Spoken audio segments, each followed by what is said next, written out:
James Cleverly is a minister for Brexit and, of course, the Member of Parliament for Braintree. He's also been I think it's fair to say, a very outspoken supporter of Boris Johnson. And therefore, presumably, James, you're rubbing your hands with glee this morning at the prospect of a Johnson premiership and a promotion for Cleverly. Well, thank you. Good morning.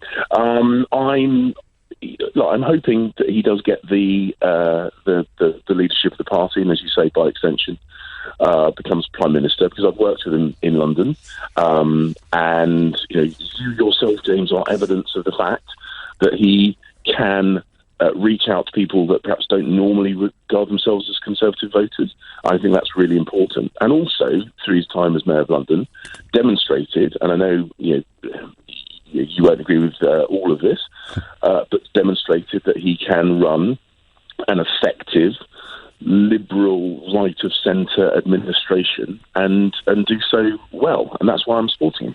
Why do you think it went so badly at the Foreign Office? Well, there were, it was a mixed ticket at the Foreign Office, but let's remember. What do you think his positive achievements were? Well, I think actually getting a global consensus to eject unregistered Russian intelligence agents around the world. That was a huge diplomatic coup at a really, really important time in the aftermath of the Salisbury attack. The message needed to go out that the international rules-based order was robust. I won't dwell on this, but you're being a little bit cheeky claiming Boris Johnson was responsible for that. Well, so hang on. So when he was Foreign Secretary, either he is or isn't responsible for UK foreign policy. That was a UK foreign policy win at a really, really important time. If you're saying, but it was, and I know that the Prime Minister was front and centre. But as I said, let's not dwell on that. It's his mayoralty, not his tenure. Let's gloss over something really important. No, we can stay on it if you want. Remind me what he said. What was the intervention, do you think, that was most crucial in convincing? Well, the point is, it was about. And hang on, no, because I'd like to ask you a second question. If we are going to dwell on this, because of course it was only a couple of weeks later that Donald Trump said he regretted chucking out the American diplomat. So where was Boris Johnson during that process? Well, look, I'm not here to defend or otherwise the words of President Trump. Well, hang on, it's our foreign policy that he was criticising, and you've just expressed Boris Johnson's responsibility for that foreign policy in a positive light. I suggested that we could move on. You didn't want to. So how come Boris Johnson failed to convince our closest ally that the policy you've just praised was a good idea? Point is, rejected. That's the important thing. What President Trump puts on media or tweets, whatever, is not the important point. The important point is what he says in public is important, James Cleverly, and what he said in public was that he wished he hadn't expelled Russian diplomats.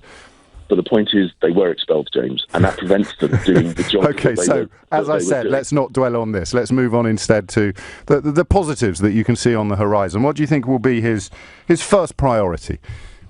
Well, the first priority is what he said his first priority will be, which is making sure that we deliver on the mandate given to all of us in the referendum, which is to leave the European Union, do so in good order, and then get on with the really important other elements of government, which is about making sure our public services are well funded, making sure education is well funded, we get police officers on the streets, the kind of things that actually people talk to me far more regularly about than Brexit.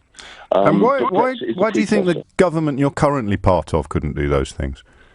No, the government is doing those things. We need to do more. So there's been a record level of investment in the NHS, for example. We need to make sure that money gets to the front line and is effectively used. There's been increases in police funding over the last couple of years. So what's he going to do that's new, do you think? What are going to be the things we can look forward to that aren't already happening?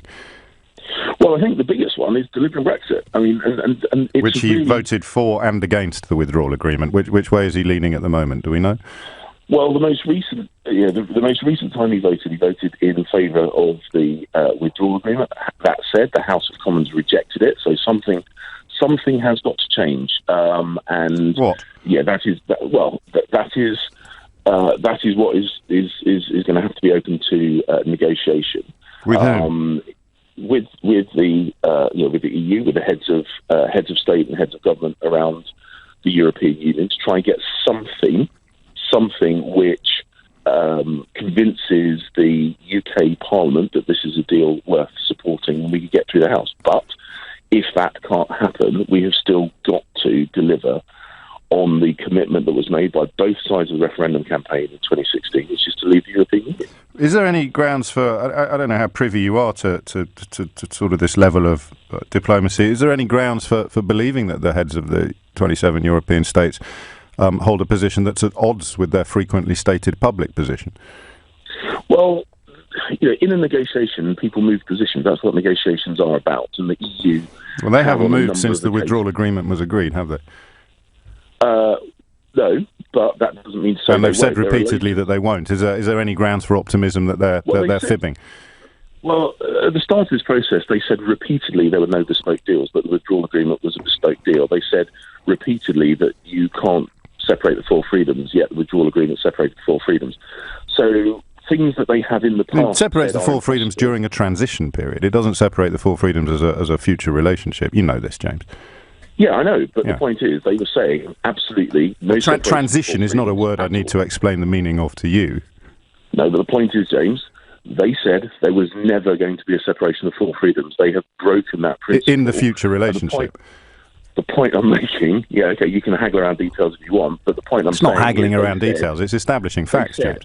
They said absolutely that something could never happen, and then they put forward an agreement which did that very thing. So the point I'm making, the broader point I'm making, James, is that the fact that at some point in the negotiation, one of the negotiating parties says something cannot happen, that doesn't necessarily mean that they won't at some point, given the right incentives, move. And this is what negotiations are all about. This is how negotiations work. And what we are, I think, most of us hoping for is that the EU recognise the reality that the current structure didn't get through the House of Commons despite numerous attempts, and that they are able to move in a meaningful way that gives us a chance of getting it through the House. Because ultimately, as a passionate, long-standing Brexiteer, I would much prefer to leave with an agreement. And I also think the EU recognise that it's much better for the UK to leave with an agreement as well. Different from the agreement that they've already agreed? Well, as I say, negotiations are about changing positions, and what I really hope is through negotiations through the summer. But that's what happens. And here's the nub, isn't it, or the rub?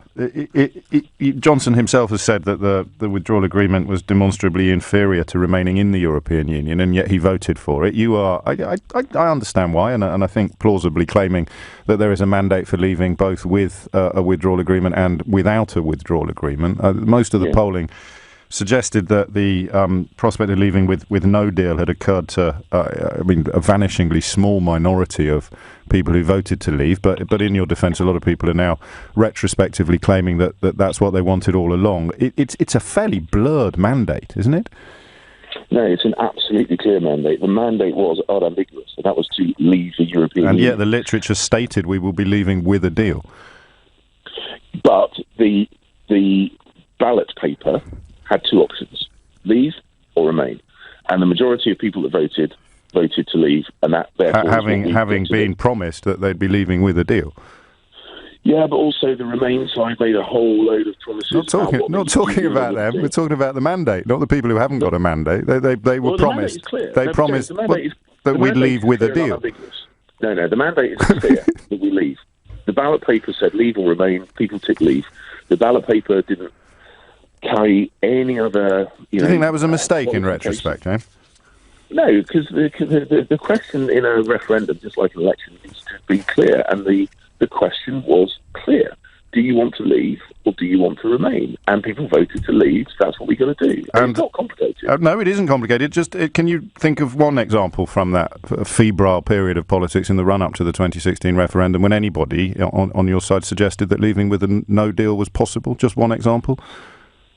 But, I mean, James, you can retrospectively simple question, James. Concerns to it. But the point I'm saying is the question on the ballot paper was clear and unambiguous. I will ask you again. Go on. Can you think of one example from the entire Leave campaign, whether it was the Farage-flavoured or the Boris Johnson and Michael Gove-flavoured campaigns, that suggested in good faith that leaving with no deal was a possibility? Well, the point is that... The question is, can you? The deal or otherwise wasn't discussed. Can you, though? The short answer is no. Okay. But the point is... That's quite the mandate you've got there. The question... Wait. The question was clear and unambiguous. Do you want to leave or remain? Remain didn't have any explanation. And the fact that the EU is changing means that had we remained, we would have... Had we voted to remain, we would have had a whole load of people saying, oh, hang on a second... Possibly, but these are hypotheticals. Of course I will. I just want to squeeze in one more question. You're asking hypotheticals. You're asking hypotheticals. No, no, I'm asking for a factual recall of what people said in the run-up to 2016. That's not hypothetical. I'm asking you to provide us with facts. But it's all right, you've said you can't, so carry on. So the point I'm saying is the EU is changing. Von der Leyen has put forward the idea that nation-state vetoes on tax policy should be scrapped. These are changes that the EU is making. The EU is evolving and changing. One person has called for it. There's plenty of people in the EU that have objected to it and will vote to reject it, as you also well know. But we're short of time. Final question. What do you think of Jeremy Hunt's calls for a European Navy? I don't agree with having a parallel structure to NATO. NATO is our strongest and best defence relationship. It's underscored peace for decades. I think that should be where our commitment is. So when Mike Pompeo says that they're not going to help British ships in the Gulf, where should the British Foreign Secretary turn for assistance? Well, so I don't know the reference that you made. So it's difficult for me to comment on what Mike Pompeo said because I've not seen that. So I'm not going to comment on a quote that I haven't seen. But the point is, ultimately, NATO is the right defence mechanism. European nation states are members of NATO, and therefore, if we're going to rely on our allies, NATO is the best way of doing it. I think we should rely on our allies. That's how alliances work. I think NATO is the best mechanism for doing that.